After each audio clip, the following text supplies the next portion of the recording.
Warning. The Dub Talk podcast contains language which might be unsuitable for younger audiences. Listener discretion is advised.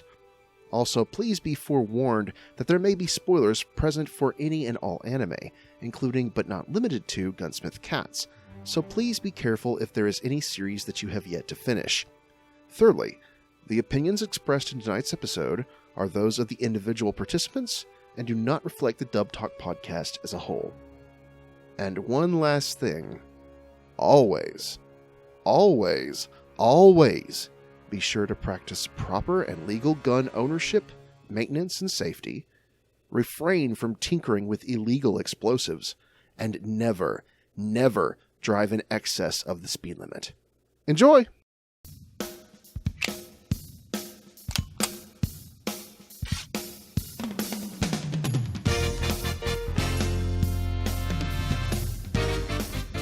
Hello, one and all, and welcome to Dub Talk, the podcast where a group of bounty hunters drive around in our super-powered sports cars, nab bandits, and if we have any time left over, we discuss the latest and greatest in English anime dubs. I'm SpacemanHardy, and I'm joined once again by my original goats, Megan and Stephanie. Happy fucking birthday! Happy fucking birthday to Dub Talk, bitches! Sorry, had to do that. Yeah. Someone set us up the bomb. The bomb. You must construct additional pylons. I know we said that we were talking about the latest and greatest, but today we're going to take a little detour back in the past, all the way back to the year 1995. Do you remember? No, that's not the right time for this. Right, yeah. I've asked the two lovely ladies to join me tonight to discuss one of my favorite all-time OVAs, Gunsmith Cats. If you have not heard of Gunsmith Cats, it is from the circa of 1995, based on the manga by Kenichi Sonoda. Here's a plot summary from the OVA, which is actually not based on any storylines from the manga. The OVA is anime original. So we have characters both from the manga and brand new ones as well. Plot summary goes, Raleigh Vincent knows her weapons well, while her partner Minnie Mae Hopkins loves to play with explosives. The pair run a gun shop, and one day, Bill Collins of the ATF uses Raleigh's gun collection to blackmail Raleigh and Minnie Mae into working for the ATF. Little do they know that they are getting involved in a mission larger than they could imagine.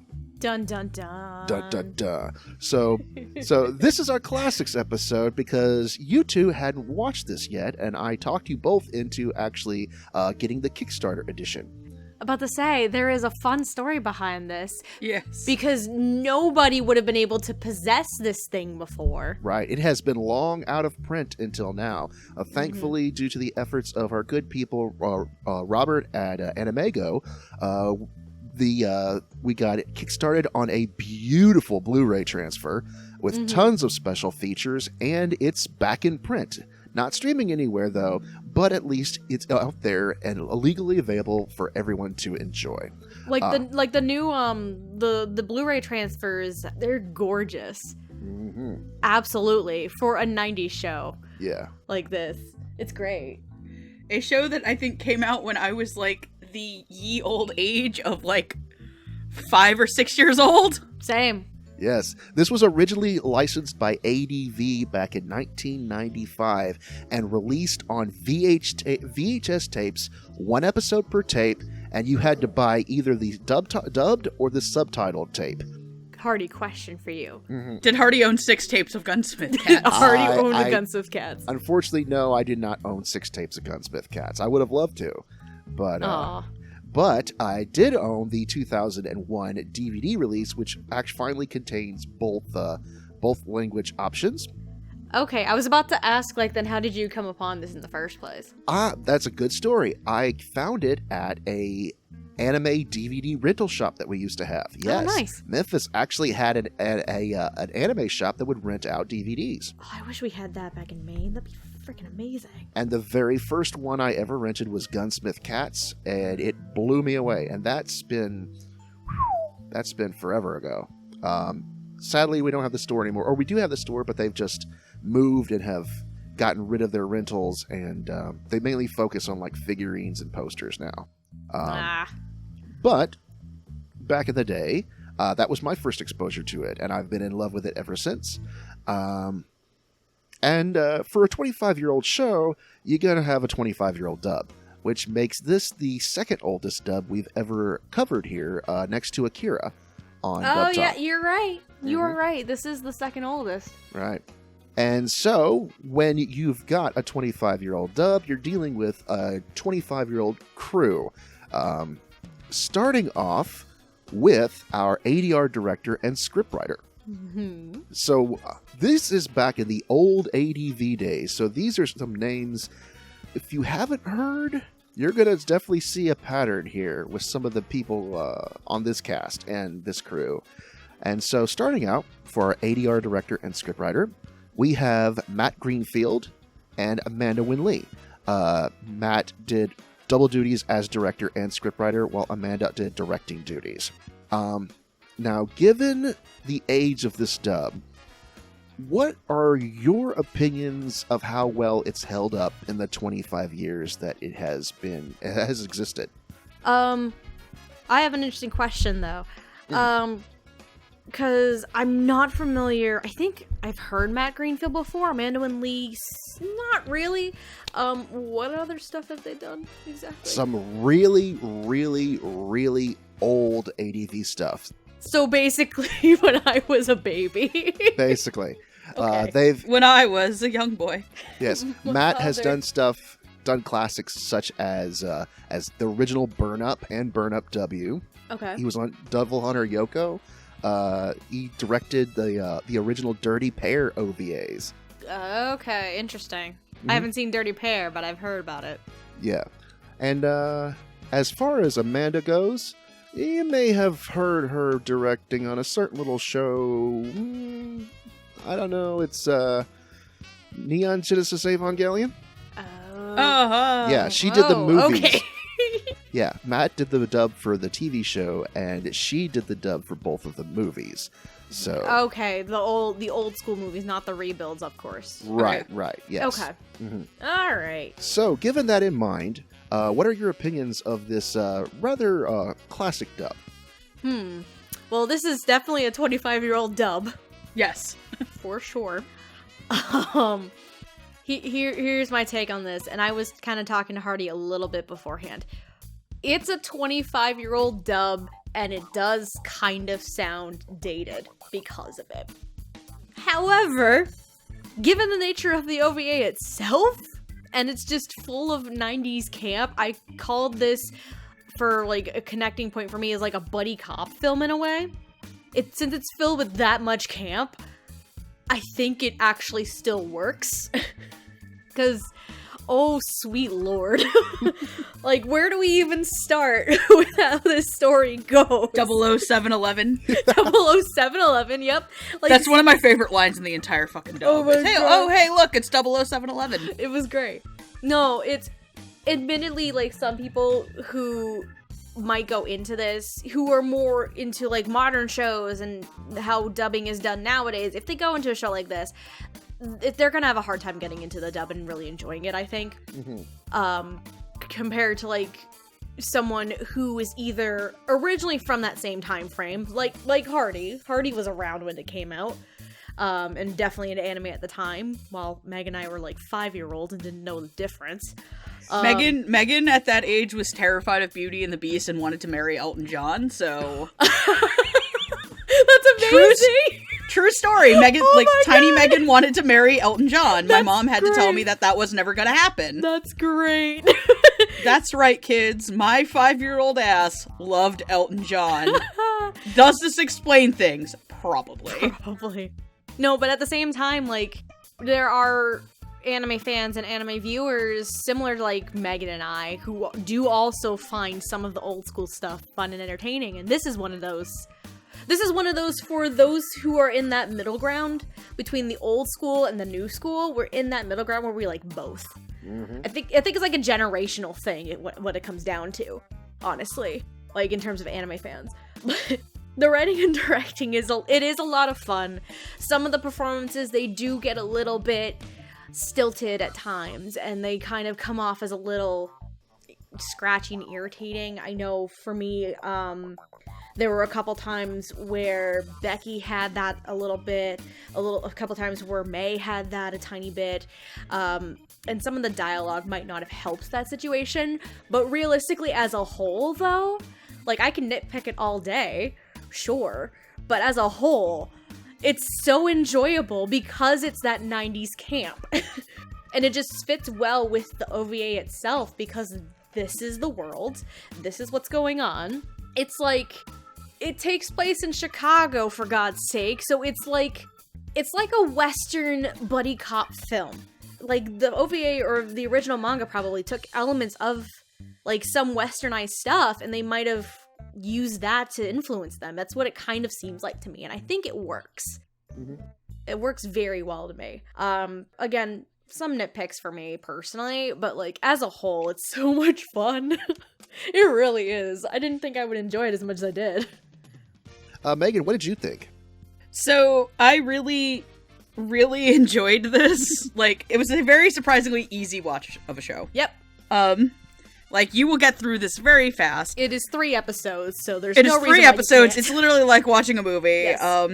A very, very dumb, fun movie. Like, this is an anime and a manga series that is very clearly a love letter to the 80s Hollywood buddy cop phenomenon. Yep. Like, I would not be surprised if, like, okay, I know that's not a buddy cop franchise, but literally, like, John McClane could just walk by in the background, it wouldn't feel out of place. And everyone knows that I'm right. Merry Christmas, motherfuckers. Yippee-ki-yay, motherfucker. Yippee-ki-yay, motherfucker. Okay, my dad insists on watching that movie on Christmas. No, funny story, when I was in Maine with my family, the first night, my stepdad was trying to watch Die Hard, and my grandparents' house, they don't have, like, a huge cable package, so some channels they don't have. So every time he would find Die Hard and try to play it, the error message would pop up because they don't have the channel. He's like, shit. And then when Andrew and I went over the next day in the morning, we saw my stepdad again, and he finally found a channel that had Die Hard playing. I'm like, you finally watching Die Hard? He's like, heck yeah. I'm like, oh my god. At that point, you just need to break down and buy the Blu-ray. I know. See, here's the thing. I think, like, FX was actually just playing it on loop all morning. Like, yeah. Other channels were doing A Christmas Story, and then that was theirs. Nice. Yeah, I mean, the only other downside about buying the Blu-ray is my grandmother doesn't have a Blu-ray player because she doesn't know how technology works. Oh, I see. She has a DVD player, and even then she doesn't freaking use it, but I love her anyway. I tried to rent Die Hard on Christmas Eve, and they told me that he had 5 copies, and they were all checked out. You need to reserve your copy ahead of time. Holy crap. Yep. Anyways, Megan, continue. Back to what I was saying. So, like, I understand that this is a dub that's 25 years old, and it does sound like that in some places. I thought the mix, actually, of the show held up pretty damn well for a 25-year-old show. That's something I do want to compliment. Like, absolutely. The music wasn't overpowering any of the explosions. You could see the dialogue really clearly. I don't know if that's something that got touched up with the Blu-ray that I was watching, but it still sounded really good. I will admit that there are some voices that are very, like, a little too cartoony and over the top for, like, background characters. I think that the core cast of characters sound great. I will also say that Minnie's voice does sometimes grate on my ears. But it's not a bad dub, but it is very much a dub that is a product of its time, but in the best way possible. Yep.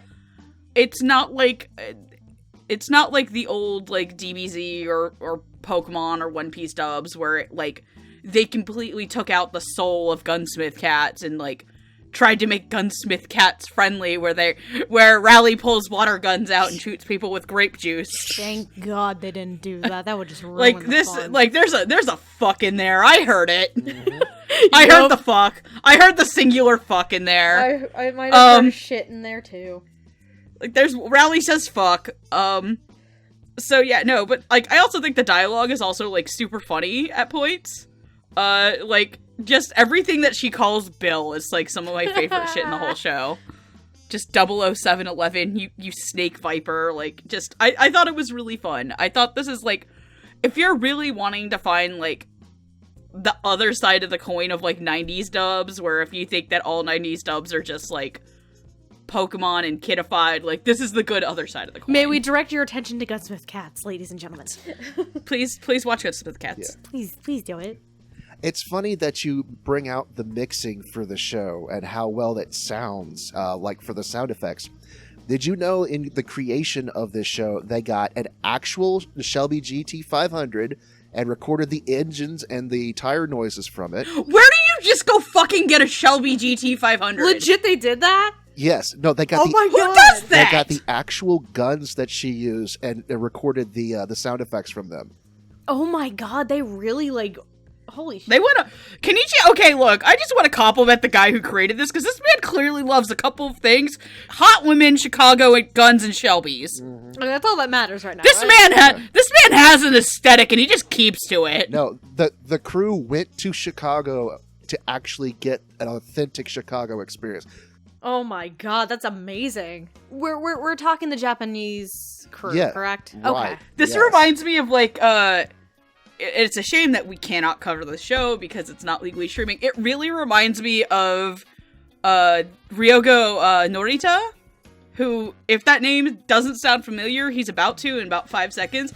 Reminds me of what he did for Bakano, where he went to New York City and researched the shit out of it so that he could make it feel authentic. Yep. Oh yeah, but yeah, no, I have to agree with you. The sound effects alone and just the Foley on it, they sound amazing. And I actually went back and listened to the commentary with Matt Greenfield, and he says whenever they were recording an actor that they'd sometimes have them actually, move around in the booth to try to duplicate what the character was doing, and said they had them jump up and down sometimes. If you land just right, you could get this perfect little for when a character is like hitting the ground and stuff. I mean, that makes sense. Yeah, I think for its time, the amount of effort that they put into this, even though it is dated, even though some of the performances aren't that great, just the level of love is definitely apparent there, both in the direction and the writing. It's a good kind of dated. Mm-hmm. Yeah. Now, this is my argument when everyone comes to pull out, say, hey, all 90s dubs before Cowboy Bebop sucked. I'm like, here's Gunsmith Cats. Watch this. And it makes sense to watch it in English because it takes place in Chicago. And so, if it had been something else, I probably wouldn't be so endeared to it. But because it is a collection of all the things as a whole that make up the Gunsmith Cats experience, I think it's my favorite dub ever made in the 90s. Period. In fact, it's one of my favorite dubs of all time, if you can consider that. Got warts and all. That's why you've been like so gung-ho, like, I want to talk about Gunsmith Cats. This is my favorite show. No, trust us. When the Kickstarter started up and that happened, Hardy was like, oh my god.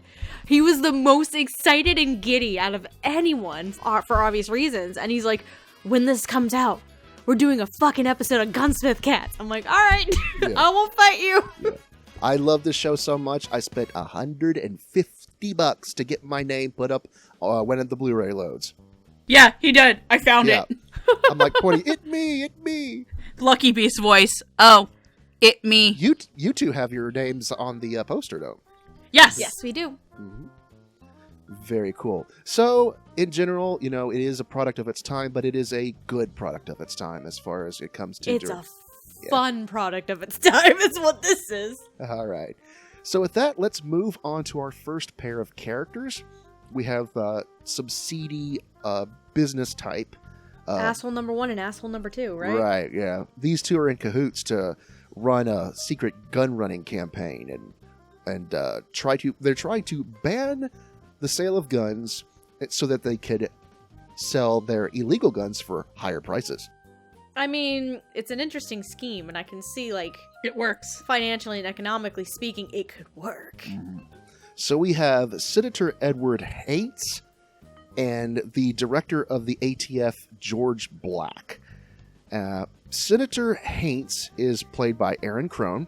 He was also in Neon Genesis Evangelion as Kaiji, I believe. He was Misato's boyfriend. Okay. Ah, that guy! Yeah. The guy who Asuka keeps trying to ride the disco stick of. This is going over my head because I haven't seen Evangelion. I have not seen Evangelion either. I know Evangelion mostly through memes. Right.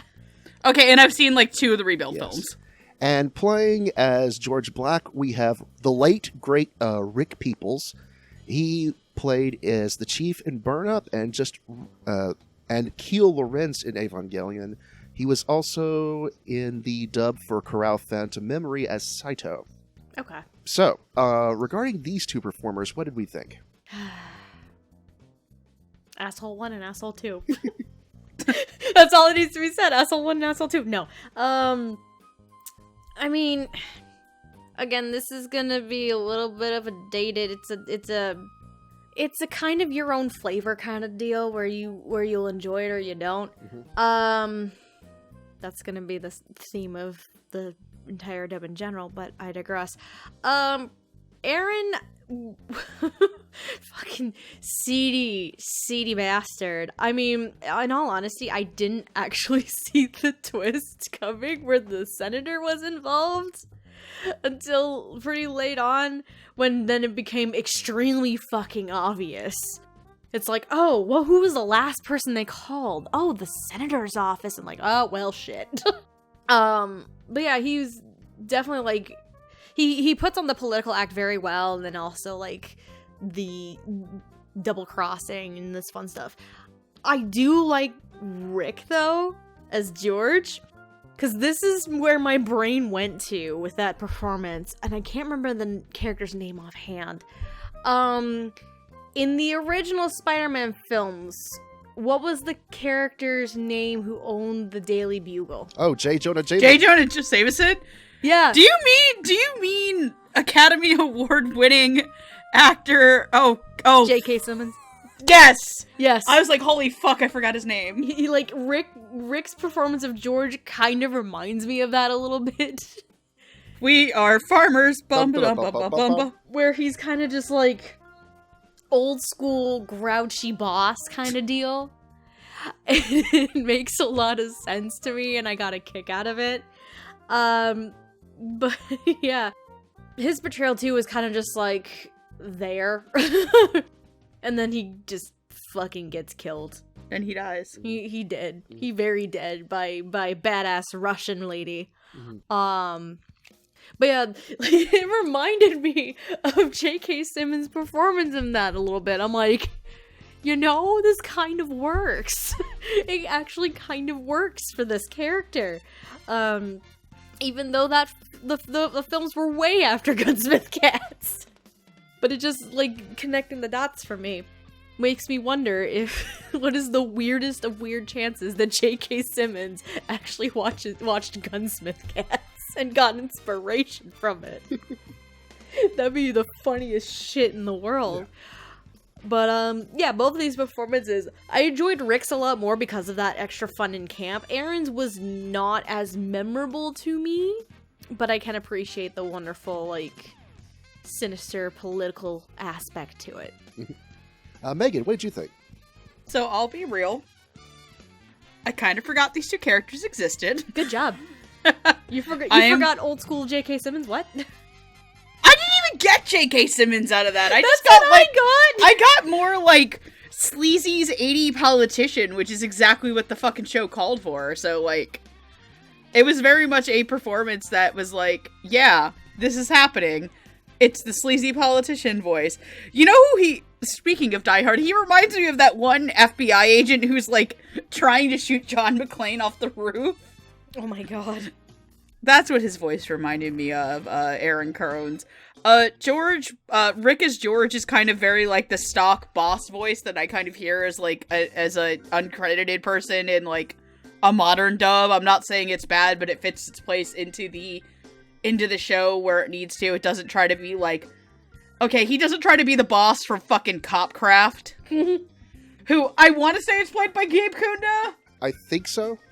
Yeah, that boss where he's like, damn it, fuck, I don't remember Copcraft. No one remembers Copcraft. But I do think that these two gentlemen do their job well. They fit into the background great. So yeah. Mm-hmm. I have to also make a confession. These two also sort of just went into the background for me, because really, as a whole, the show itself only focuses on a grand total of 5 main characters that they give a lot of attention to. But that having been said, I really like how Aaron Crone does this sort of.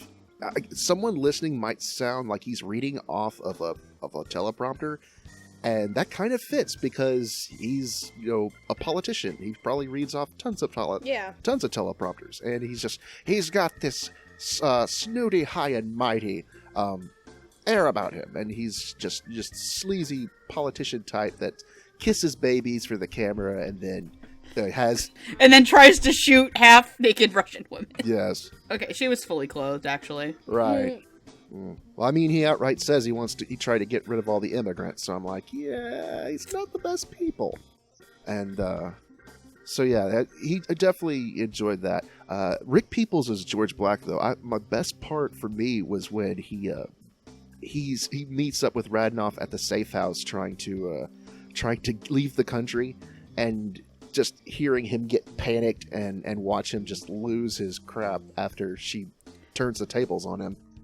Become my Russian waifu. Yes, before he gets one between the eyes. I just liked hearing him just sort of have that breakdown, like, oh crap, it's like you gotta get me out of the country. I can't stay here. And so that was really fun. I think they did their background characters for sure, but I think these guys did a good job playing these two sleazeballs. Such sleaze. Yes. Many balls. Yeah. And my balls! Hey, do you guys like balls? What? I love balls. Oh my god. Hi, Justin. So moving on to our villains from behind the scenes, we got a couple of really nasty characters. One worse than the other significantly. We have Jonathan Washington, who is one of the guys working under Haints and Black in trying to run the gun running scheme. And then we also have Natasha Radinoff, who is a Russian assassin who is sent out to carry out a few hits, including those of Washington and of Raleigh and May themselves. Playing Jonathan Washington, we have Brett Weaver. You may have heard him in the dub originally for Super Dimensional Fortress Macross as what is his name? Roy Fokker. And he's also... Whoops. Yeah. And he is also the voice of Tora in both the original Ushio Tora OVA and the recent TV series. Playing Natasha Radnoff is Marcy Ray. She originally played in shows such as Blue Seed, and she was also... Let's see if I can pull up something more recent for her. She hasn't been in a lot, but she was... she was Sanae in Diamond Daydreams, for anyone who remembers that. Anyways, what did we think about, let's see, Sniveling Coward and Mother Russia? Oh, man.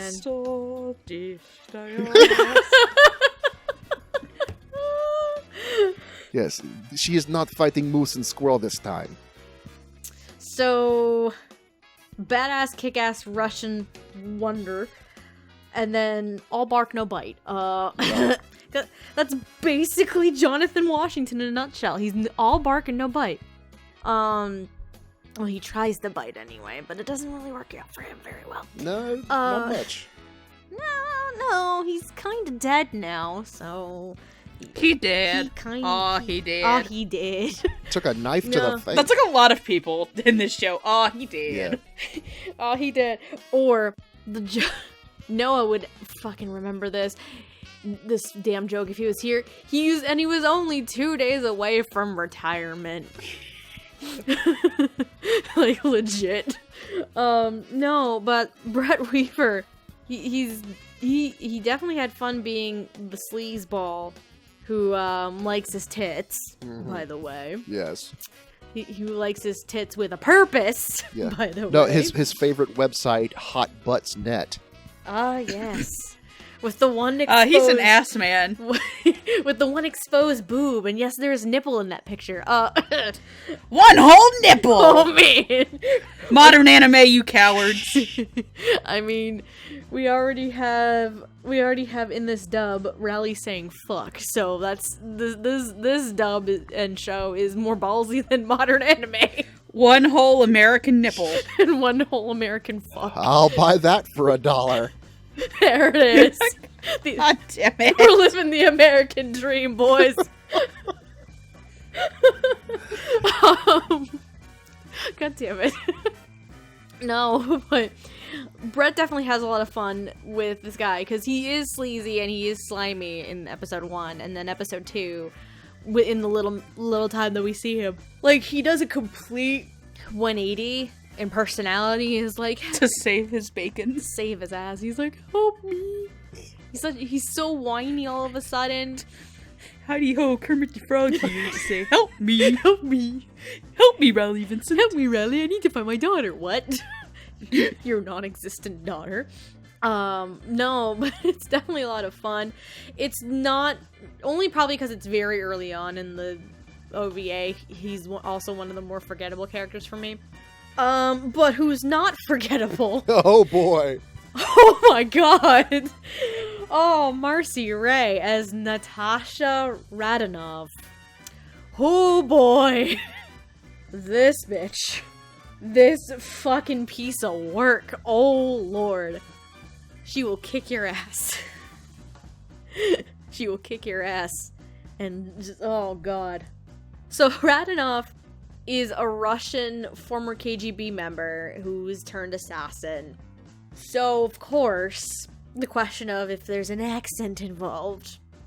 And by golly, there's a Russian accent involved. And then some. Admittedly, though, there were points, because I don't know if it's authentic or not. I'm not that good with accents or language and things like that. But I will say that there were times where I thought the accent was put on a little too thick. And there were points where it did become a tiny bit difficult to understand exactly what she was trying to say. That's really the only flaw and critique I would have of this performance is just that. Otherwise, she's a fucking badass. Oh, Lord. Here's the thing. In terms of badassery, Riley Vincent is 1, but Natasha Radonov is a number 2. Solid. Like, you can't fucking tell me otherwise. Holy shit. Like, this bitch will just storm a goddamn political rally and be like, fuck you, I'm gonna kill them. Like, a Tommy gun. With a Tommy gun. Okay, no, that's not a Tommy gun. That was like an Uzi. It's a pair of them. Oh, Lord. Like, double fisting them and shit. Like, oh my god. Double Uzis all the way across the sky. No, and she just doesn't give a damn. Like, she doesn't care. Like, she'll do what she's told for her job. However, oh, sweet baby Jesus. She will just kick you so hard in the nads and not give a fuck and stab you and shoot you and just... She will torture you because she wanted to fucking torture Rally on the roof in episode 3, but Rally managed to escape because May is a bomb maniac. May's 2 brain cells rubbed together that day. Yes! May's 2 brain cells did rub together that day, and she had a smart moment. But, oh my lord. Natasha can probably kick my ass any day of the week. I don't fucking care. Stephanie, do you have a crush? Not on Natasha. We'll come back to this. We might circle back to this later.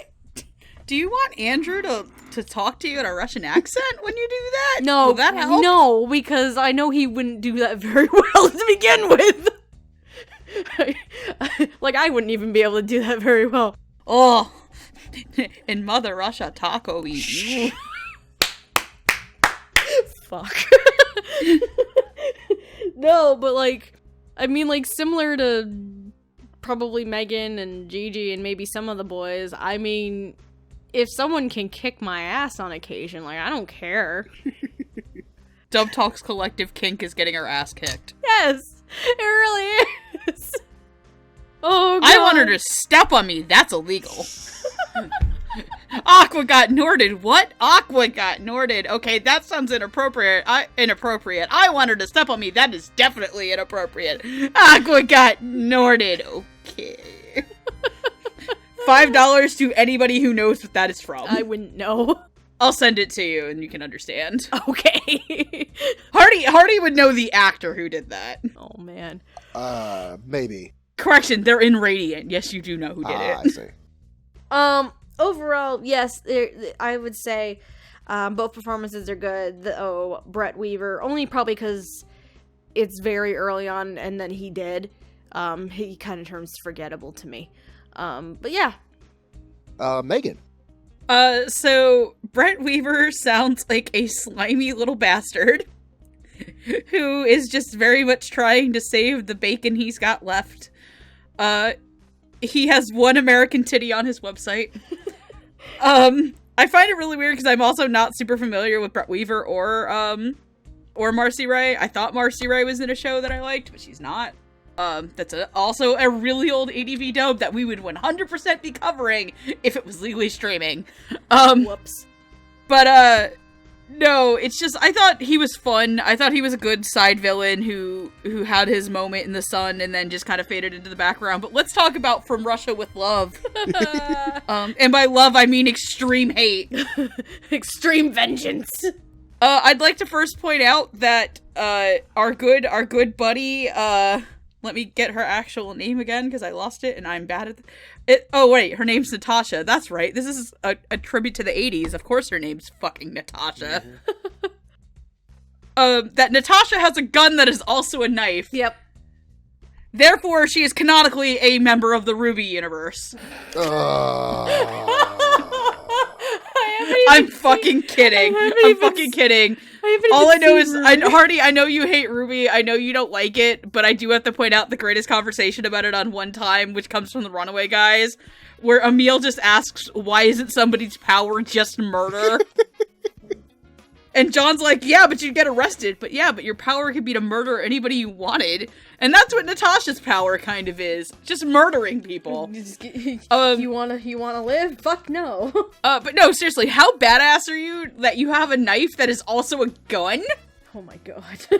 Fuck that one guy's like, a weapon like that's stupid. No, that's the coolest thing ever. She has a little, like, tiny pocket rocket pocket shiv. She's a rocket pocket shiv. However, as much as Marcy's performance is really entertaining, I would say by far that is the biggest thing that dates this dub. It is an accent on the likes of, like, the one from Jacob Browning and Copcraft, but I think the one in Copcraft was more intentional. Accent work has come a really long way in dubs. Yeah, that's true. I've sat through enough shows like Yuri on Ice that had actually, despite what people think, good Russian accents, as well as, a personal favorite movie of mine that I still don't know if Hardy has seen, and I need to bring it to A-Fest next time. Uh-oh. And I know Steph has seen this movie. Which one? Empire of Corpses has really good Russian accent work in it. Yes, it does, actually. And everybody should watch Empire of Corpses at one point in their life, because it's the biggest, stupidest movie you'll ever watch. It's a fun stupid. It is my favorite dumb movie. But I think Marcy's performance is great, but let's be fair, Natasha kind of just growls ominously in Russian most of the time. She talks very little, in my opinion. She kind of does. She's pretty much, I think Bill describes it best where she gets called the Terminator. Basically, yeah. Yeah, she did actually get called the Terminator. Yeah, except for Arnold is Austrian. But no, I still really enjoyed it. I thought she was a really fun performance. Dated, yes. Fun, absolutely. Yes. Yeah. Also, B, just every time she touches her ear where Raleigh shot and, like, gets like, ah, is really good. It's like, bitch, you cut me. Yeah. How dare you make me bleed my own blood? Nobody makes me bleed my own blood. A dodgeball reference. Oh my god. I love that movie! I don't care what anyone says. Dodgeball and a true underdog story is a fucking piece of cinematic art. If you can dodge a wrench, you can dodge a ball. Should I drink my own pee? No, but I do it anyway because it's sterile and I like the taste. Oh my god. Damn it, Bernice! Steph, have you never seen Dodgeball before? No, actually I haven't. What? What? You've never seen Dodgeball? Man, there are a lot of movies I've never seen before. Oh my god, that's such a good movie. By good, I mean awful, but it's like one of those movies that you have to see to be believed. So I'm gonna say this. On the weird chance that he decides to listen to this episode, Andrew, clearly what Megan is trying to tell you is that I need to watch Dodgeball. And while you're at it, sneak Zoolander in there too. The first one, not the second one. Oh my god. Okay, Dodgeball is, okay, a weird tangent. Zoolander, the first Zoolander and Dodgeball may be two of Ben Stiller's greatest performances. Mm-hmm. Oh my god. Lord. Alright. Also, rest in peace, Rip Torn. All right. Rip. My opinion of these performances. I've always held the belief that Brett Weaver has been one of the best, most consistently talented actors in all of anime dub history. Because he sounded just as good back in the 90s as he does today. Still doing work. And I think that Jonathan was like, I think it was he mentioned it on the commentary. It was his second performance for anime dub ever. Really? Yeah. Oh, okay. Yeah, and so I just love the fact that he has his cocky moments, but then when everything starts crashing down, he just sort of like pussies out. And getting to listen to him just, kind of lose the game right at the very end there, it's just a lot of fun. Let's talk about Natasha Radnoff. Everyone's favorite character. Not even Marcy's performance of Natasha Radnoff, which I think is fine. I agree with Megan, is that it has Russian accent work has improved a lot. Mm-hmm. I mean, just look at Ray Chase as what's his nuts. Ray Chase as yes. Dostoevsky and Bungo. Mm-hmm. Yep. Can I just say that this one minor antagonist from this 3-episode OVA, amongst all of the great anime villains of years since the medium has existed, has always consistently been one of my favorite villains of all time. She's Oh insane! my God. I'm not gonna lie, now having seen it, she's terrifying. Oh man. And I'm gonna be kind of weird saying this. I think she's kind of hot. I mean, aesthetically, I mean, I can see why. Yes. I can't kink shame you as the person who would go to the ends of the earth for Ryunosuke Akutagawa, who is kind of an evil, like, trash gremlin. He's such a trash gremlin. Slash, Yeah. am very good friends with people who adore Gilgamesh from Fate, and also find him kind of attractive at times. Okay, Caster Gill, not Archer Gill that looks like he picks up women at the abortion clinic. I just like girls with muscles. I want them to bench press me. I mean, that's not invalid. I'm with you there. Even though I think they mentioned this on the commentary, she cuts her hair to look like a cherry tomato. Oh my god. I didn't realize that. Oh shit. But no, I just know this character from this 3-episode OVA, she is insane and I absolutely love her. And I think Marcy does play her just to the T. I can't think of anyone. I could probably come up with a few people who might be able to play her better, but I think I'm sold on Marcy's performance. I love this character. Bitch press me, please. Please kick my ass. It's fine. All right, so moving on from my own personal kinks to Look, in this house, we do not kink shame each other. Only Jesus can kink shame us, alright? Bringing that old reference back. right. We're moving on to 3 good characters. 2 in law enforcement, 1 kind of, sort of. We have Becky Farah, who is from the manga. She returns. She is a info broker and one of Rowley's best methods of getting info about the bounties that she collects. She's constantly getting in trouble with the other two, and she wants none of this, and she does not like Chinese or pizza. What a fucking monster. No pizza, no Chinese. Right. We have Bill Collins, who is an investigator for the ATF. He's trying to get the break into the big gun running thing, and he tries to blackmail, he does blackmail Riley and May into helping him because, surprise, surprise, they don't actually have a license for their guns. Oh my god. Oh, yeah. Dun, dun, dun. And last but not least, we have Roy Coleman, who is he's a Chicago police detective, and he's the main contact for Riley with the force. He's able to get her off the hook in more than one occasion, and sort of plays a big role at the last episode, making the whole gun running thing go down. So, playing these characters, as Becky, we have Tiffany Grant, who you obviously know as the original voice of Asuka from Neon Genesis Evangelion. We have Gil Lund playing Roy Coleman. You might have heard him as Kozu in Neon Genesis Evangelion. And last but not least, Megan brought this up to me. We have Rob Mungle as Bill Collins, the guy who played the cat in the Ghost Stories dub. His name is Amanajaku. Thank you. Has not seen Ghost Stories. We're gonna fix that too. Cue Megan's anger and rage at me not singing Ghost Stories. I'm not even mad that you haven't seen that. I'm just surprised you haven't seen the fucking clips of it floating around the internet for the longest time. But man, Rob Mungle has some fucking great one-liners in that show, including his speech at the end of the entire show that is completely ad-libbed. Which is, I'd like to thank Stephen Foster for such a gay-friendly script. Like, I've actually looked up that scene in the Japanese, and it's just like this very sweet, serene ending with no dialogue. But when you watch it in the dub, Rob Mungle just comes in and makes a fucking Oscar speech. Oh my god, what? Yeah, I can't repeat some of the other things that he says because they are very, very much not safe for podcast / are incredibly offensive. Oh my god.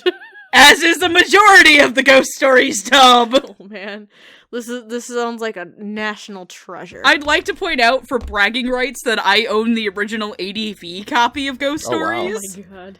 That is signed by the only two people of the principal cast that I am still actually missing to this day are Rob Mungle and Christine Otten. I have all the other kids.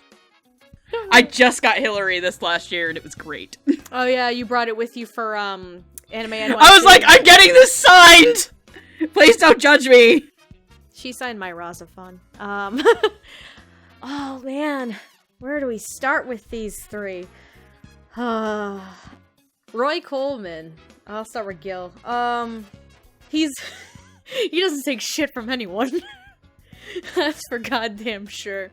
Like, even though he doesn't have entirely a lot to do with what he's given, Gil is just fun as this cop that just doesn't take anybody's shit. It's like, Chicago PD, you're under arrest. He's like, fuck you, man. Like, you ain't getting away with shit. And it's actually a lot of fun, and I really enjoy it. Rob Mungle is Bill Collins.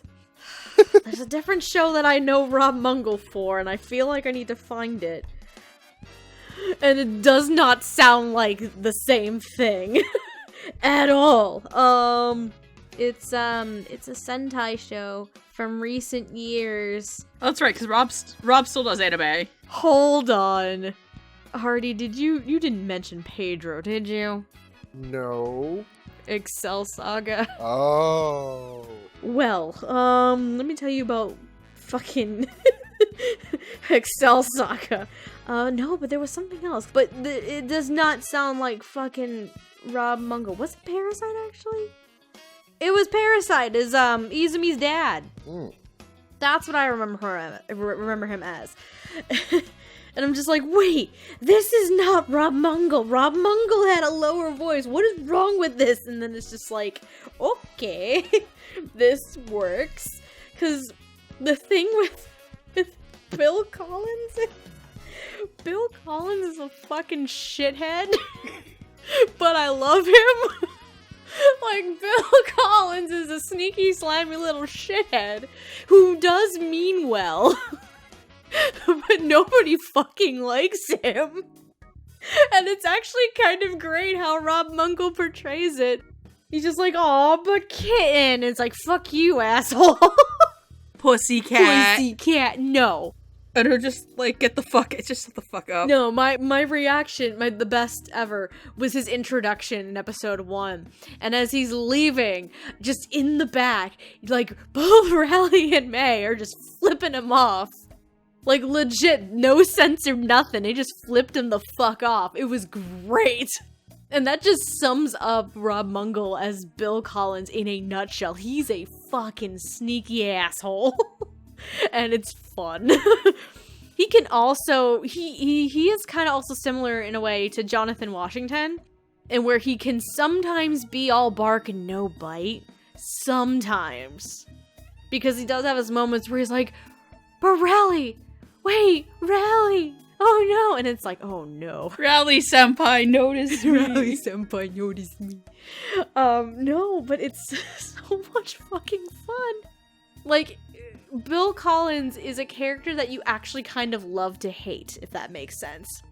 Because while he means well, how he goes about doing what he's doing to accomplish his case is very sneaky and very like, what the fuck? You would think he's a dirty cop.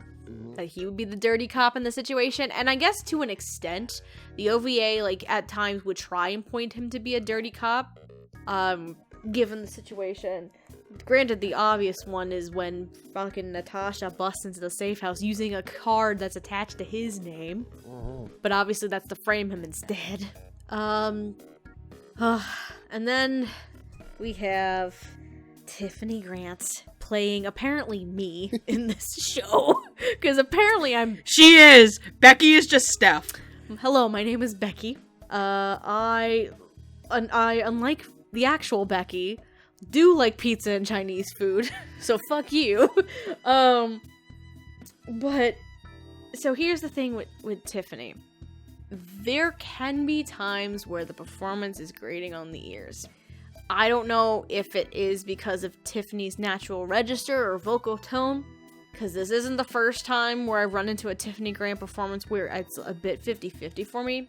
In the case of Becky, though, it actually does kind of work in her favor. Because Becky is just a bit whiny, but at the same time, she's probably more grounded out of the three ladies. Where she's just like, she's like, what are you doing? Are you serious? You're gonna get yourselves in trouble. And then just like, no, May, you stay in the car. Why are you going like this? She's like, and she just wants none of it. She wants none of it. Like, I think the best part of what sums up her character and Tiffany's performance is when they're talking about going to the rally for the senator. And Tiffany's just like, yeah, you have fun with that. If I were seen on camera, it'd be bad for business. And I just enjoyed that delivery, because she's just so casual about it. It's like, I ain't getting involved with your shit. You're on your own. Bye-bye, bitches. You're on your own, bitches. Like, Tiffany can be hit or miss sometimes, depending on the show and the role. And I think part of it has to do with her natural register, and I hate saying that, because she's phenomenal. She's a phenomenal actress. It's just, I think you have to give her the right role for it to work. And in this case with Becky, I think it actually really does work. It works rather nicely. With her, like, give no fucks kind of attitude. And like, you aren't involving me in shit. Oh my god, Becky is like me. I am totally Becky. Fuck. But yeah, these three performances are a lot of fun. For sure. I enjoyed them a lot. Megan. Okay, so I guess I'll start with, who plays Mr. Chicago PD? Gil Lund. God, that sounds like the name of a fucking 80s villain. Gil Lund, you have one of the best names in the business. I like Mr. Chicago PD. Really surprised he wasn't voice acted by Dick Wolf, but whatever. Dun dun. I think he does a great job. I like how he sounds kind of like Rowley and Minnie's dad. He certainly acts like it. He definitely acts like it. Girls, did you blow up a bridge again? No, Dad. We didn't do anything. I thought he was great. I thought he took charge.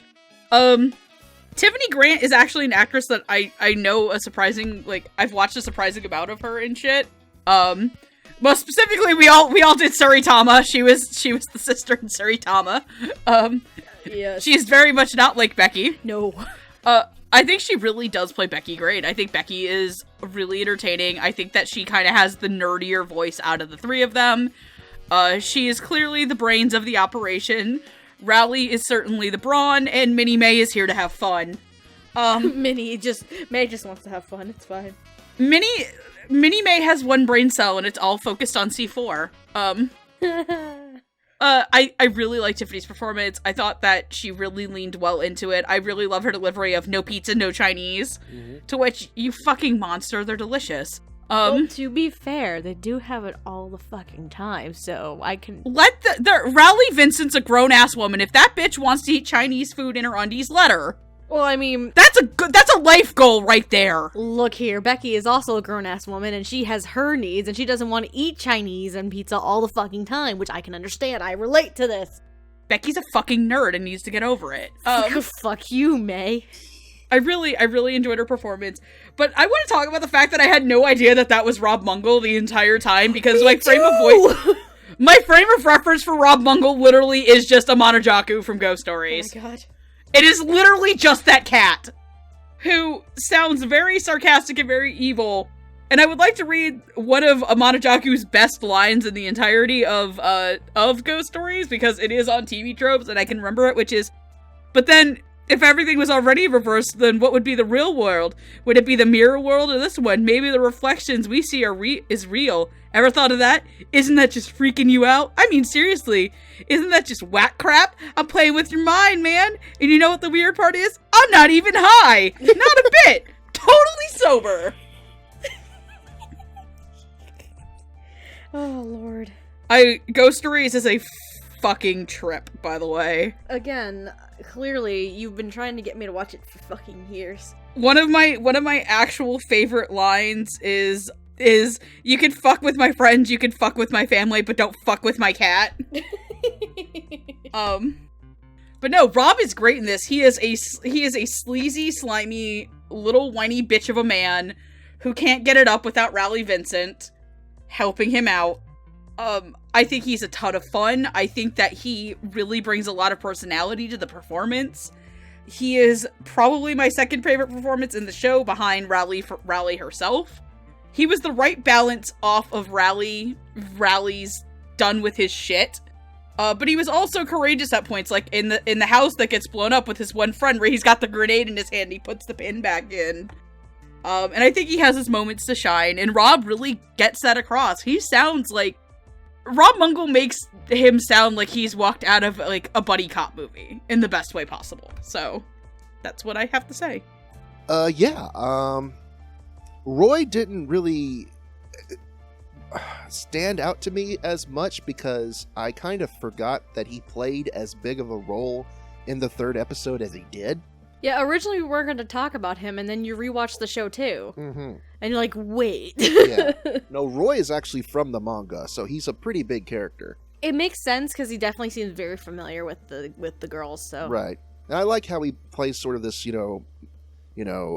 dad. That's a good comparison, that he's sort of like Rowley and May's dad, and that he's kind of letting them slide, because a lot of the things they do aren't exactly legal. But he lets them do it because he knows that they're doing it out of sincerity. He's kind of like, he's not a bad cop, but he's a good cop who just lets them bend the rules a bit. Yeah. Yeah. Because technically, we're getting to the girls' ages. They should not be doing anything of what they're doing. No. No. But anyways, I did like his performance in the last episode.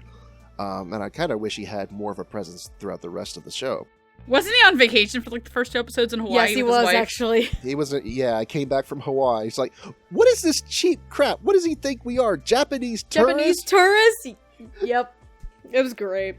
Yeah. And he brought that, like, a fucking tiki candle and some chocolates or some shit. Macadamia nuts. Mm-hmm. That's what it was. Macadamia nuts and, like, a tiki-looking candle. They were just like, what the fuck, Coleman? Another character who's also in the manga is Becky. She has a much bigger presence here in the OVA than she does in the manga. But, like you said, I watched the commentary with Tiffany in the episode 1, and she pointed out some of her favorite lines where, I'm not involved in any of this. And of course, the no pizza, no Chinese. And what she mentioned in the commentary is that originally that line was flipped. It was supposed to be no Chinese and no pizza. And it didn't have nearly the same point to it. So they went back at it, and it worked. And she said that she was at a convention where they were having a screening of Gunsmith Cats. And she just happened to walk in at that one moment. And with everyone watching, she said out loud, no pizza, no Chinese. Oh my god. And she waited just long enough for everyone to turn around over their shoulder, and then she ran off. Before they realized, like, oh shit! Tiffany out! Tiffany's on the run. Yeah. You gotta catch her. That's funny. Yeah. But I love Tiffany as Becky. I do think she can get a bit grating at times, like during the car chase scene. By the way, how epic is that car chase scene? Oh my god. Okay, that car chase scene is, like, fucking amazing, by the way. Again, we're back to 90s camp here, alright, ladies and gentlemen? Yeah. I watched Bennett's commentary, and I have to agree with him. It's the single most greatest anime car chase scene ever made. And there have been other good chase scenes, but this I think is absolute the best.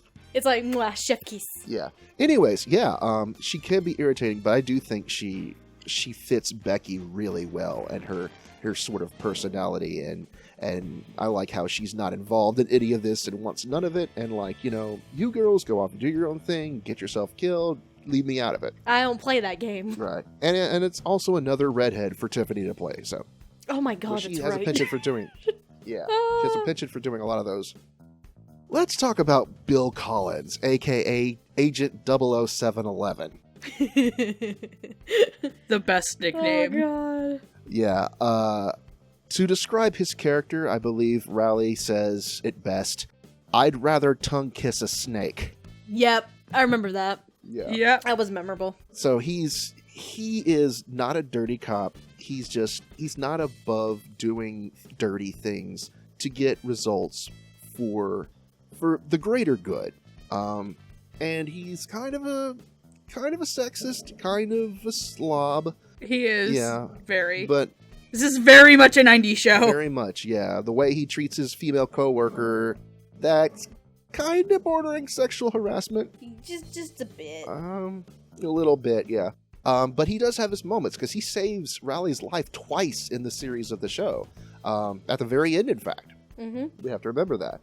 But I love the line readings that Rob does of, oh, it'd be shame if we had to shut down all these illegal weapons. Womp womp. Yeah. Womp. No, he is terribly endearing for such a slob that he is, but he comes through when he needs to, and I just think Rob does a great job. This is one of my favorite performances from him, and this is one of his first, if I remember. It's very interesting that this is one of his first performances that he's ever done. Here's a fun fact, how Minnie May's voice actress got into anime. She went with Rob to church. What? Yeah. That's how she knows him. You're shitting me. I'm not joking at all. Oh my god. That is like the single most Texas thing I think I've heard in a Yeah, while. they met at church, and That's amazing. and he's like, they were looking for actresses. He's like, hey, my friend's little sister, she's an actress with the hand quotes, and so yeah, he got her into work, which is funny because the actress who plays Rowley, she mentions in their commentary that his stand-up is incredibly vulgar. In fact, one of his jokes involves effing a goat in the A. What? And so she was just blown away by the fact that they knew each other from church. Oh my god. That's funny. Yeah. So kudos to Rob Mungle. Check out his stand-up. Check out the Whiskey Brothers if you get a chance. Oh my god. Well, anyways, let's move on to the titular Gunsmith Cats themselves. We have Irene Vincent, aka Raleigh. Hell yeah. Actually, it's supposed to be Larry. Yeah. Yeah. Actually, according to the records that Radonov got. Yeah. You could see it's actually Larry. Right, yeah. No, it's just a name that she chose for herself because they wouldn't take her seriously under her real name for bounty contracts. So she changed her name to Larry Vincent. The official U.S. translation mistranslated it because there are no L's and R's or differences between L's and R's in Japanese. And so she's been Raleigh Vincent in America ever since. And this has been approved by Kenichi Sonoda, but he still insists that it's Larry Vincent. She is a half-Indian, half-English girl, hence her darker skin and white blue eyes. She runs the Gunsmith Cats gun shop after her father moved to hunt down her mother's murderers.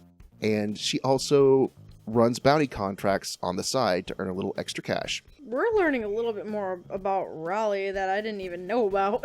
You're talking to me, the Gunsmith Cats superfan. I know a little bit. I'm aware of that, but I'm just like, wait. Yeah. She drives a Shelby GT500, and her preferred handgun of choice is a CZ50, which is a Czechoslovakian model, known for its ease of use and overall durability. Basically, she's a gun nut. Accurate. Yeah. And her partner is May Hopkins, also known as Minnie May. We're not going to go into her backstory. Don't. Just don't. All you need to know is that she's an explosive expert, and she loves blowing things up, and she gets a rush every time she makes something explode. So, playing these two lovely young girls, as Raleigh we have Amanda Winley, who you no doubt know as the original voice of Rei Ayanami from, again, Neon Genesis Evangelion. She was also in Read or Die as Miss Deep, and Yukiko. She's the voice of Yukiko in Persona 4. As for Minnie May Hopkins, we have Kimberly Yates. She was also in Read or Die as Yomiko Reedman, and she's also been in several early ADV dubs, such as Burn Up W and Burn Up XS. So, what did we think of the Gunsmith Cats themselves? And y'all think I had a crush on Natasha Radonov, right? Everybody's gay for Raleigh Vincent. Everybody's gay for Raleigh. Well, Hardy's not gay for Raleigh Vincent. He just fucking loves Raleigh Vincent. Like, straight up. He's hetero for Raleigh Vincent. There it is. Oh, God. I'm actually going to start with Kimberly Yates. Because here's my thing with Kimberly Yates. It is one of the performances that can, at points, get a little bit grating at times. And I think part of it is because the dub is so dated, it doesn't really stick as well as some of the other performances after, like, 25 years. However, May is such a little gremlin. You can't help but fucking love her. Like, she's sweet and she's kind of kind, but she's also a fucking bomb nut. Like, I got this, Raleigh. No, May, stay in the car. It's like, but Raleigh, no, stay. Like, she's a woman, but also is a fucking little kid. Like, cause she's just like, I got this. I'm gonna throw this and a smoke grenade and a flash grenade and just like, go. And it's so fucking silly and adorable. And I think it just comes out in Kimberly's performance. It's just that there are points where it can be a little bit grating. And the fact that this is a 25-year-old dub didn't do it any services, I think. But it's still a lot of stupid fun. And then you have Amanda Winley as Raleigh Vincent, who's she's a tough girl. She's very sassy. Fucking sassy. Was she the one who did the 00711 line? Yes. Okay. I thought so. I was like, it definitely wasn't May. She has a lot of bite to her. And I really love Amanda's take on it, because she's just she's so tough and she's so sassy, and she's just like, I'm doing things my way. This is how this shit goes. It's my way or the highway. Even though fucking Bill Collins is just like, nope, I'm jumping in. It's like, you asshole. And, I definitely think Amanda is probably one of my favorite performances of the entire OVA. But the biggest thing, and I think this is why this works so well, is the banter and the back and forth between Raleigh and May. Because Amanda and Kimberly are just so much fun, just seeing them on screen together and just going back and forth in their interactions. And I think that's what's the strongest part of this whole dub, is their interactions, their witty banter, their back and forth, and their joking around, and their arguments, and their teamwork, and everything. Like, with this being the crux of it, the core of the OVA is these two female performances. I think they handled that very, very, very well. It would be hard to have one without the other. You can try, but it just wouldn't be the same. It wouldn't be as effective. And it wouldn't have that buddy cop feel that we've been talking about quite a bit today. Without having that partnership and just the fun moments back and forth. Like, May, what are you doing? I'm running to help you, Raleigh. May, go back to bed. She's like, oh. She's like, Raleigh, there's smoke grenades. Go back to bed. I've told you, we can't. We're not setting off explosives in the house. Fine. But Mom, now what am I gonna do with all this C4? Like, it's great. I mean, this is the best part of the dub, is this back and forth and this banter. And you can't have one without the other. Despite my gripes about how May is portrayed in terms of vocal tone, it's still so much fun. And this is what 90s camp personified buddy cop, this is what this is all about, is these two women not giving a shit and they're having fun. Like, this is great. But definitely between the two of them, Amanda Winley is my favorite. Megan. I definitely really also do have some problems with Kimberly as Minnie. She sounds a little stilted sometimes. She sounds a little too fresh. Like, I don't know if it's nerves or just inexperience. Sometimes it takes me out of it, but it is greatly outweighed by her banter with Amanda Winley, who is fucking perfect as Raleigh Vincent. I very rarely use perfection as this, but, like, I cannot hear Raleigh Vincent being played by another person in my life. It's probably up there in the tier with Lucian and Jameson as Waver and Ryder for me. And if you know me, that's a very high standard. Like, there are, like, things that I will never unhear, and it's like, the two of them are up there, and Tiffany as Raleigh's up there for me. Oh, man. She absolutely made my day as this performance. And I don't... It's Amanda as Raleigh. You said Tiffany. Oh, shit, sorry. My bad, sorry, Amanda. But Amanda as Raleigh is so fucking perfect. She sounds like she has been Raleigh Vincent her whole goddamn life. Just Raleigh's banter, Raleigh's exasperation, against Minnie May's... Minnie May is really fucking stupid. Again, she had the one day where her two brain cells rubbed together. I love her, though. I love Minnie May. She's a gremlin. Minnie May's adorable. She's a gremlin, Minnie May is my favorite type of character. Like, Minnie is probably my actual favorite character in the series because she's literally just me. With bombs. To which, Hardy's probably been wanting me to watch this show for a long time because Megan is literally just Minnie May when we hang out. It's true. Yep. Like, I'd like to point out that there was a time that when we were hanging out with Hardy and stuff that I think I just tackled Andrew for no reason. Accurate. I also tackled Jet to make him watch Italia. To fake watch Italia. I pinned him to a bed. I pinned him down. I was just sitting there on the bed that she had went and pinned him on. Steph's just losing her shit laughing. I'm sad I never got that. Did I ever get that video? I don't think I did. We never got it on video because it was like pitch black in the room. We were just trying to watch stuff on TV. Yeah. But no, I love them. And I think the thing I like about Raleigh the most is that she is 100% the straight man, but she's also really snarky, and that comes out in Amanda's performance. And I really, really, really enjoyed it. And I think that a lot of my enjoyment of Gunsmith Cats especially comes from Amanda's performance, and a lot from Kimberly. Kimberly's performance is very flawed, but I'm also a person who genuinely likes really flawed dubs sometimes because, hey, like, let's be real, like, Justin Briner didn't become Deku overnight. These guys have to learn and have done awkward performances and stuff. And I mean, like, hello, I'm the person who, like, really likes weird performances and shit. So, that being said, Hardy, the floor is yours. Please talk about the love of your life. Oh, man. I do have to agree between the two of them that Kimberly's is probably what I hate to use the word weaker performance, but it's mainly due to, I think this was like her third or fourth dub ever, and she had previously only done like little kids and stuff like that.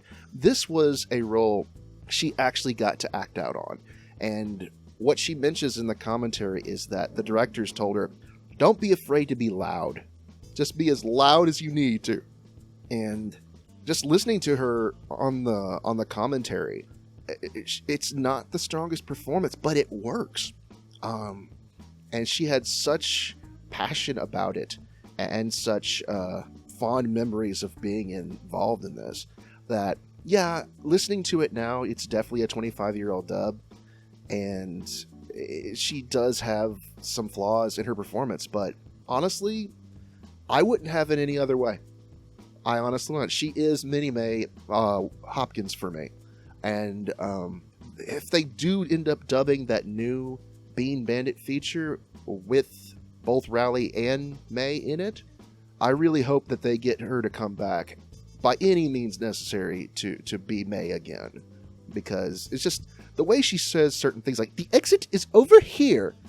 That's May Hopkins for me. Mm-hmm. And the time she's staying at the top of the stairs, seething, just with this huge gremlin grin on her face, just holding these bombs. Oh my god. She's like, she's like maniacal. And then Rally's like, no! May, go to bed. She's like, Rally, there's smoke grenades. She's such a gremlin. Yeah, I know the performance isn't perfect, but I think I wouldn't have it any other way. It works for the time period, and I think she personifies the character. Oh, let's talk about Raleigh Vincent. About the love of his life. Oh, the one scene that cemented it for me, and I think you know what I'm talking about, is when the burglars break into her house. Mm-hmm. Raleigh gets the alarm. She pulls her gun out, walks down the stairs in her underwear. Doesn't give a shit. Yeah, fuck that shit. The one scene where she's got her arm crossed over one way to where she's covering her mouth, all you can see is her one eye. And she's got her other hand crossed over on the light switch. Mm-hmm. That is, in my opinion, the single greatest fan service shot ever. And I'm like, I love you, Raleigh Vincent. And she proceeds to gun down 3 burglars in her lingerie. And I'm just like, this is it. I'm an anime fan now. And just, yeah, everything about Raleigh Vincent. She drives a souped-up sports car. She owns guns. She knows how to use them. She's responsible with them, too. That's another thing. Yeah. Yep. Yeah. Amanda mentioned on the commentary that Raleigh Vincent says, "Be safe with your gums, you dumbass." Right, exactly. Yep. Yeah. She said because Amanda is very, pro gun control. A lot of fans have come up to her and say, "But Raleigh wouldn't like this. Raleigh wouldn't like this." You know what else Raleigh wouldn't like? Dead children. Yep. I'm like, damn. That just wow. Yeah. That hit me. And so yes, I love this character obviously. But I love the performance so much, and this is my absolute favorite Amanda Winley role, but there are other roles from her that I have just absolutely adored, like in Burn Up, and just Ryo Kinazawa in Burn Up Excess is just a nasty little gremlin working for the police force, and I absolutely adore her. But yeah, no, just, I love this performance, I love this character so much. It is absolute perfection to me, and it's one of the reasons why I am unabashedly unashamed to say that Amanda Winley is one of my favorite voice actresses ever. Hell yeah! And those are big words. So, and you mentioned the banter off between them when you have all 3 of them. Yeah, with Becky too. Yeah, and they mentioned this on the commentary too, that for a while there for ADV, they were sort of like the Charlie's Angels of anime. Oh my god, that's funny. Yeah, because they would cast those three in like the three main roles, along with Alice and Keith as well, who makes a brief appearance in this. And yeah, it's sort of like a time capsule for that time period, going back, listening to those dubs and hearing these three actresses interact with one another. Yeah. Oh yeah, for sure. Yeah. I can tell. And so yes, that is what I feel for the love of my life, Riley Vincent, who sadly I will never have because she's not interested in relationships, and she's got a relationship between her and her business and her guns. And her guns. Yes. That's all that matters. Mm-hmm. So anyways, final thoughts. Stephanie, why don't you tell us what you think about Gunsmith Cats as a whole? Well, in case you ignored what I was saying in the first segment, so Gunsmith Cats as a whole, it's 25 years old. The dub is kind of dated from a technical standpoint to an extent. However, if you go in just thinking that, you're dumb, because that's part of the charm for this dub, honestly. The show itself pays homage to, like, 80s, 90s buddy cop films in the West, and it does pull a lot of inspiration from that, too. So, a dub like this makes so much sense to have that campiness and the cheesiness and just making it sound as part of that generation, part of that time frame. So, yes, it may not be as good as some of the modern dubs we have today, not by a long shot. But given the time period that it's from, given the circumstances of the show itself, it's just so much fun. It's a fun, underrated, hidden little gem. I love it so much. I mean, like, here's the thing, and I will admit this to you, Hardy, because I've never said this to you. There were points that whenever you went off about Gunsmith Cats, I would be mildly annoyed because I didn't understand. Now I understand. Like, I'm sitting here and I'm like, you know, I'm sorry for thinking that way because now I get it. Now I understand what the appeal for this show is and how stupid and fun it is. Like, you have some fantastic performances from a bunch of actors that are just straight old school ADV, and that you don't see to this capacity anymore. And it's a real shame because they're so much fun. Like, again, I think what it comes down to is, unfortunately, like a generational thing. Right. Where you have the real old school anime fans like Hardy. You have that middle ground, which would be kind of where Megan and I are at, because we do love the old school and we do love the modern too. And then, not saying Hardy doesn't love modern shows too, he does, I'm just saying. Mm-hmm. And then probably some of the newer, younger anime fans that really enjoy the more modern shows, but when they go to something like Gunsmith Cats, it's not what they're used to. So either they're going to find it to be a really underrated hidden gem, or they're just going to downright hate it and say it's a terrible dub and the show is just god-awful. So I think what it comes down to is a generational thing, unfortunately. But from my experience with this, it's a fun show. It's campy. It does remind you of those 80s American buddy cop films. That's what it really reminds me of. And it works so well, and the dub is just too much fun to ignore. So now that it's back in print, for those who've been curious about it, but haven't gotten the chance to see it because it was out of print, or for those listening who have never heard of it before, go fucking see it. Do yourself a favor, go see it. Just do it. It's 3 episodes, it doesn't take long, and it's worth every second, in all honesty. Megan. I really, really enjoyed the dub of the show. I thought it was a really fun ride. As somebody who does like older media, like, everyone tends to forget, Megan has a degree in humanities and cultural studies that focuses into film. She's probably seen stuff older than most of your grandparents.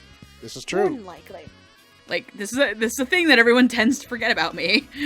Surprise! So I enjoy stuff like this. I thought this was a lot of fun to watch. I thought the dub, while being a little dated and being a product of its time, is a really enjoyable listen to. And I feel really bad that there are some younger anime fans out there who would immediately dismiss the show as being bad because it's before, like, the early 2000s. And again, it's a generational thing, and that's what kind of sucks. And that really sucks because I honestly think that this 3-episode OVA was better than some shows of the same genre that I watched this year. Mm-hmm. Copcraft. Like, I enjoyed doing the episode of that, but it wasn't the best show in the world. And there are just other shows that are just kind of really forgettable. And I think that another really big reason that I enjoyed this show is I really do enjoy the original creative team in Japan, Kenichi Sanada and everybody.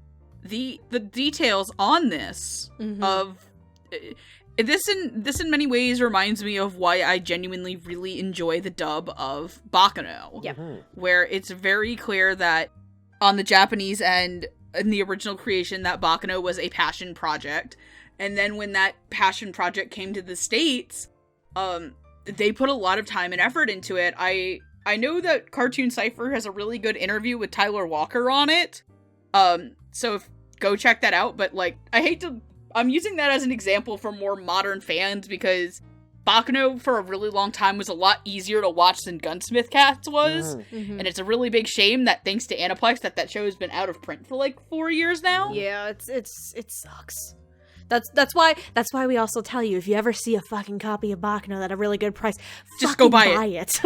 I don't care if you've never seen it, just blind buy it. Do it. Trust me. It'll be the best decision of your life. But, like, I think I remember watching the commentaries for that. Like, didn't Tyler Walker spend, like, 8 days doing auditions for that show? I don't remember. It's been forever. I haven't watched the commentaries, but it sounds about right. I need to go back and watch the commentaries. My copy of with Jacuzzi's face is just staring me right down. But I remember that he watched, like, a bunch of old gangster movies and then spent a lot of time doing the original casting for that. And the bigger point I'm making to bring it back to Gunsmith Cats is this, even all these years later, because I didn't get to watch the commentaries for this, it feels like that this dub is a 25-year labor of love. And obviously it made its Kickstarter goal, and I think it surpassed it rather quickly. Within 4 hours. Yeah. So, like, this is very clearly a series that is loved by people. Absolutely. And the fact that it is now back in print, and I hope that in some way... Is it available just to buy now? Yes. Okay, cool. So you can just go buy it. It is a bit on the pricey side, but that's because, Animego has to eat. Yeah, feed Animego. They do great jobs. I mean, because I have the standard Blu-ray edition, too. That's the reward tier I went up to. I didn't go to the premium set like Hardy did. Even then, like... It's a really nice set. It is. It has some really nice features to it. I think I paid like $30 for that thing, and it's really nice. Yeah, it is. It has like a couple documentaries. It has commentaries. It has a couple of extras, like some of the original art and everything like that. And it's like, holy shit, it's really nice. Yeah, no, they did a really good job on this, and this is a labor of love, and this is put out by people who worked on it 25 years ago with love and re-put out 25 years later with love. So. Yeah, because both Amanda Winley and Kimberly Yates were very heavily involved during the Kickstarter campaign, too. I think Kimberly Yates... I'll let Hardy tell that story, so Hardy, go ahead. Oh, yeah. Kimberly Yates name-called me on Twitter, thanking me... Multiple times! Yes, thanking me... No, in a video, too. Thanking me for helping her get involved with the project. And it was like, oh, wow, I feel... I kind of cried a little. You were so happy when we saw that day. Because we had just finished recording an episode, and we were turning our things off, and I check on Twitter, and I'm like, oh my god, look at this. What episode were we doing that day? I can't remember. It doesn't matter, but yeah. Either way, that was still awesome though. Mm-hmm. Honestly, I'm just gonna tell you to go buy it. I'm the biggest Gunsmith Cats fan. Fucking do it, you nerds. I'm the biggest Gunsmith Cats fan you'll probably ever find. I own all 4 omnibus of the original manga from Dark Horse, which is sadly now out of print. I own the sequel series, Gunsmith Cats Burst, which is also sadly out of print. The manga is out of print, and for the longest time, the anime was out of print. So it seemed like no one would be able to go back and watch this until the Kickstarter came in. But now you've got an opportunity. If you want to watch the dub of Gunsmith Cats, you have to buy it. It is not yet legally streaming, although Animego does have a history of eventually putting up their shows both subbed and dubbed on legal streaming sites. They just haven't made this one yet.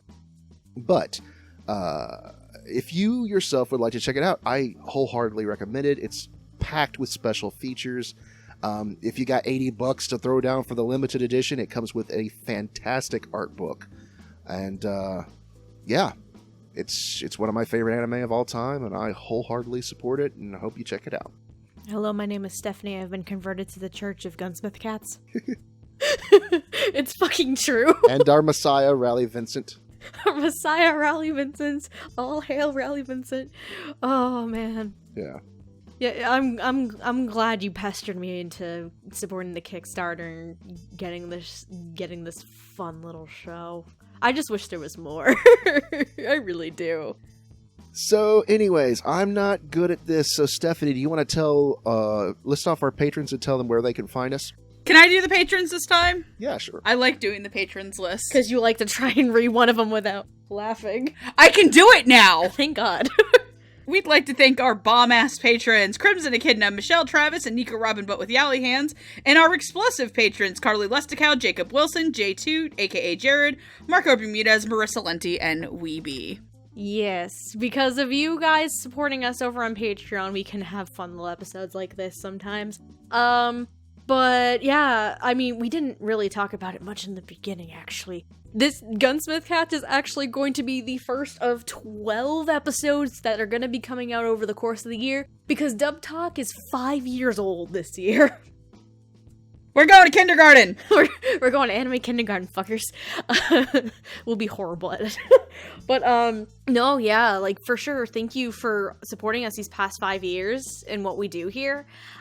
We've, honestly, all 12 of us have grown so much, both as a group and as individuals, and having the love and support of you guys over the years has been downright fantastic. But yeah, so for the next 11 months, you're going to be seeing each of the hosts host their own episode for a show that means a lot to them. Hopefully by the time this comes out, the actual guessing game, because Megan started the guessing game yesterday as to who's covering what. I didn't actually put up today's yet, and I feel really bad. I'm just going to double up tomorrow's, because I want to get this all out by the end of the week. I know. I haven't seen any guesses yet, which sucks, but you know. I have. Everyone's gotten somebody's right, so. Oh, nice. But anyway, if you want to continue supporting us here, and you really enjoy what we do here, the best way to do that is following us here on YouTube, where we post episodes every week, once a week, sometimes twice a week. I know we have a few other things in the pipeline right now. Recently, I know our Anime NYC interview with Clifford Chapin just came out. The other two, one of them is done. The third one has not been touched yet. So the Anime NYC vlog is done. Finally. Now it's time for the A-Fest one. I know. The monstrosity. Because it's a lot has been happening for me and I haven't been able to touch them for a while. But I digress. Other ways you can follow us, of course, would be Twitter, Instagram. Tumblr is dead. Twitch, all at dubtalkpodcast. And hey, if you really, really like what we do, and you want to support us in a completely different way, for one-time donations, we do have a coffee account at dubtalkpodcast. And we have, as Megan had read off their names earlier, we have our Patreon, where you can subscribe to a variety of tiers, $1 to $5 and $10 tiers, and you get various rewards for your extra support to the channel. As for the three of us wonderful OG original goats, the original goats, as Hardy lovingly calls us, which is fantastic. That has not changed in 5 years, and it will stay the same. Does not matter. Our wonderful host over there is SpacemanHardy. You can follow him on Twitter at SpacemanHardy. He is also a forum moderator for the Funimation forums. Megan over there, she is on Twitter at QueenEra2, where she loves to shitpost. And that's basically it. Meanwhile, I'm Stephanie, aka Lilac. You can follow me on Twitter at Lilac Anime Review, with review being spelled R-E-V-U-E. Thank you, Hardy. And I also have a blog that I should resurrect sometime, lifeandtimesotaku.wordpress.com. I think that covers everything, yes? Yes, it does. Thank you very much, Stephanie. I will say this. We don't have a set order for these 12 birthday episodes. We're just going with it. So I honestly do not know at the time of recording this which one out of the remaining 11 is going to be next. So I can't tell you nothing. It's a mystery. It's a mystery. You're going to have to guess which one's next. Ooh, lolly. Anyways, take us home, Hardy. Yes, ma'am. I am SpacemanHardy, as they have already mentioned. And thank you again for sitting and watching our episode on this wonderful classic anime. As always, otaku on, my friends, and keep it manly. This episode was The Bomb. God damn it.